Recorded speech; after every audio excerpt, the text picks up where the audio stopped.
Bismillahirrahmanirrahim.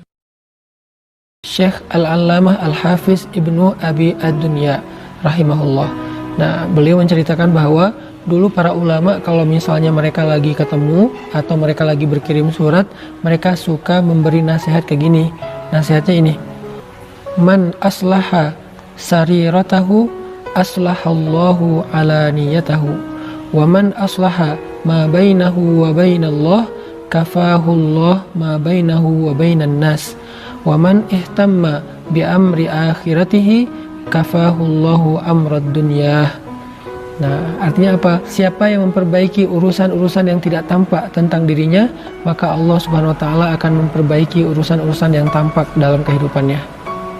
Siapa yang memperbaiki hubungan dia dengan Allah, maka Allah Subhanahu wa taala akan mencukupkan atau akan memperbaiki hubungan dia dengan manusia. Siapa yang memperhatikan urusan akhiratnya, maka Allah akan cukupkan segala urusan dunianya. Ini adalah nasihat yang sering diberikan oleh ulama kepada ulama lain ketika mereka bertemu. Kita coba renungkan satu persatu. Pertama, kalimat man aslaha sariratahu aslahallahu alaniyatahu. Siapa yang memperbaiki urusan-urusannya yang rahasia atau yang tidak tampak, maka Allah Subhanahu wa taala akan memperbaiki urusan-urusannya yang tampak dalam kehidupan sehari-hari. Maksudnya apa? Ada banyak makna di sini yang terkandung. Pertama, ini berkaitan dengan masalah niat atau masalah hati. Sama seperti hadis Nabi, innamal a'malu binniyat, sesungguhnya segala urusan itu tergantung kepada niat. Atau hadis Nabi tentang di dalam tubuh manusia ada segumpal darah, idza salahat salaha jasadu kulluh wa idza fasadat fasada jasadu kulluh, ala wahyal qalb. Di dalam tubuh manusia itu ada segumpal darah, kalau dia baik yang lain ikut baik, kalau dia rusak yang lain ikut rusak. Ini artinya siapa yang memperbaiki niatnya dalam urusannya, dalam pekerjaannya, dalam kehidupannya, dalam interaksinya dengan manusia, ketika dia bergaul dengan siapapun, dia perbaiki niatnya karena Allah Subhanahu wa taala, nanti Allah yang akan membantu memperbaiki hubungan dia dengan orang itu. Contoh, kita kayak mencintai seseorang atau bahkan sampai mau menikahi seseorang. Apa niat kita? Apa niat kita? Sekedar bersenang-senang atau sekedar penasaran atau sekedar pengen nunjukin ke geng kita kalau kita itu bisa nikah juga karena sering dibully misalnya, atau apapun lah selain itu, selain yang karena Allah. Maka kalau niat kita nggak benar, nggak karena Allah, Allah nggak akan terlibat dalam urusan kita. Sehingga ketika kita mencintai seseorang atau kita menikahi seseorang, nanti ada masalah antara kita dengan dia, Allah nggak akan islah, Allah nggak akan damaiin, Allah nggak akan mencarikan solusi buat kita. Tapi kalau di dalam sarirah kita, di dalam hati kita, niat kita niatin, saya menikah karena saya pengen mengambil tanggung jawab, pengen menjaga perempuan ini. Kalau perempuan, saya pengen punya imam yang bisa membimbing saya karena Allah, pengen sama-sama beribadah kepada Allah, pengen menjaga diri dari dosa, pengen menyalurkan kebutuhan biologis secara halal dan terhormat. Kalau ini adalah karena Allah, nanti ketika kita ada masalah, itu pasti ya, masalah dengan orang itu pasti ada. Allah Subhanahu wa taala yang akan terlibat untuk menyelesaikan masalah di antara kita atau mendamaikan kita. Itu maksud dari man aslaha sariratahu aslahallahu alaniyatahu. Siapa yang memperbaiki urusan yang tidak tampak dalam dirinya, yaitu hati salah satunya atau niat, nanti Allah Subhanahu wa taala yang akan memperbaiki urusan yang tampak dalam kehidupannya, yaitu urusan-urusan kehidupan sehari-harinya. Makna yang kedua dari kalimat ini juga bisa artinya siapa yang ketika dia sendiri, tidak ada siapa-siapa, nggak ada yang ngelihat, dia bisa menjaga dirinya dari perbuatan dosa. Karena banyak orang ketika kesendirian dia berbuat dosa, soalnya dia nggak ada rasa beban malu, nggak ada yang lihat selain Allah. Cuman dia nggak ngerasa kalau nggak ada manusia berarti nggak ada yang lihat.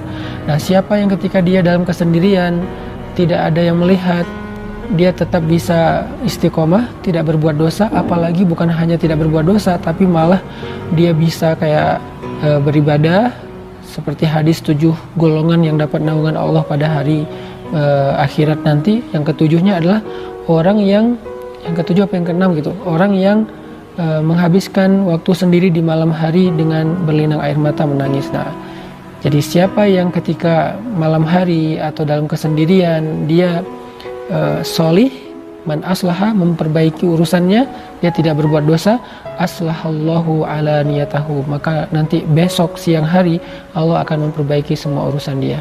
Jadi kayak siapa yang menjaga dirinya di malam hari untuk tidak berbuat dosa dalam kesendirian, bahkan dia beribadah kepada Allah dalam kesendirian dengan sholat tahajud, dengan menangis, dengan berdoa di malam hari ketika dia sarirah, ketika dia dalam keadaan tidak ada yang lihat, maka besok siang hari ketika dia di tengah-tengah manusia, Allah yang akan mengislah, akan memperbaiki, akan membantu dia dalam urusan kehidupan dia. Ini makna yang kedua dari man aslaha sariratahu aslahallahu ala niyatahu. Kemudian kalimat berikutnya adalah waman aslaha ma bainahu wa bainallah kafahullahu ma bainahu wa bainan nas. Siapa yang menyibukkan dirinya untuk memperbaiki hubungan dia dengan Allah. Jadi kita coba renungkan tuh, dalam keseharian itu kita menyibukkan diri kita dengan manusia aja sampai ngelupain hubungan kita dengan Allah atau dengan Allah juga. Karena gini, banyak orang itu yang begitu peka ya memperbaiki hubungan dengan manusia. Misalnya kayak kita di grup, kenapa ya grup kok sepi, kenapa ya kalau saya broadcast nggak ada yang respon. Kita langsung mencari tahu ada apa, dan kita pengen memperbaiki hubungan kita dengan geng kita di grup. Atau ketika kita ngejapri seseorang, kok nggak di-retweet sih, padahal udah seharian dan dia berkali-kali online, kok yang saya nggak di-read misalnya. Akhirnya kita cari tahu dan kita coba perbaiki hubungan kita dengan dia. Kok istri saya diem-diem aja ya, nggak mau ngajak ngomong, kayak hari ini kayak dingin aja gitu. Kita cari tahu, akhirnya kita berusaha memperbaiki hubungan kita dengan dia. Kita yang gantiin dia di rumah untuk ngerjain kerjaan rumah, gendongin anak, masak, apalah, pokoknya bikin dia akhirnya senyum lagi gitu kan, mau berbicara lagi sama kita. Atau mungkin dengan atasan kita, dengan siapapun lah, kita selalu berusaha untuk memperbaiki urusan kita dengan mereka. Tapi apakah kita punya semangat yang sama untuk memperbaiki hubungan kita dengan Allah? Padahal kata ulama, man aslaha ma bainahu wa bainallah, siapa yang sibuk sehari-hari memperbaiki urusan dia dengan Allah, maka kafahullah ma bainahu wa bainan nas, Allah akan mencukupkan, akan memperbaiki urusan dia dengan manusia. Artinya ternyata banyak masalah sosial yang kita alamin, baik di keluarga ataupun di luar rumah, itu tuh bisa diselesaikan ketika kita memperbaiki urusan kita dengan Allah. Sehingga yuk kita sama-sama belajar menyibukkan diri kita setiap hari, pagi, sore, malam, dengan memperhatikan, oh saya dengan Allah gimana nih, kok saya sholatnya nggak khusyuk lagi sekarang, kok saya lagi malas baca Quran sekarang, kok udah lama saya nggak murojaah hafalan Al-Quran, kok saya kayak malas banget ke masjid, kok saya nggak suka zikir, kok dan seterusnya. Ini tuh indikasi kalau hubungan kita dengan Allah tuh nggak baik, sehingga kita langsung khawatir, kita langsung cepat-cepat nyari cara gimana caranya memperbaiki hubungan dengan Allah, istighfar, sholat 2 rakaat dan seterusnya. Ini kalau kita bisa menyibukkan diri kita setiap hari memperbaiki hubungan kita dengan Allah, nanti Allah yang akan memperbaiki urusan kita dengan manusia siapapun dia. Yang terakhir kalimatnya, waman ihtamma bi amri akhiratihi kafahullahu amrad dunya. Siapa yang perhatian dengan urusan akhiratnya, maka Allah yang akan mencukupkan semua kebutuhan urusan dunianya. Perhatian dalam urusan akhirat ini artinya hendaklah kita memperhatikan apakah kita sudah siap untuk bertemu dengan Allah. Coba kalau sesekali kita lagi kayak ada waktu senggang, lagi nggak ngapa-ngapain, kita renungkan, kalau hari ini kita meninggal, kita udah siap belum?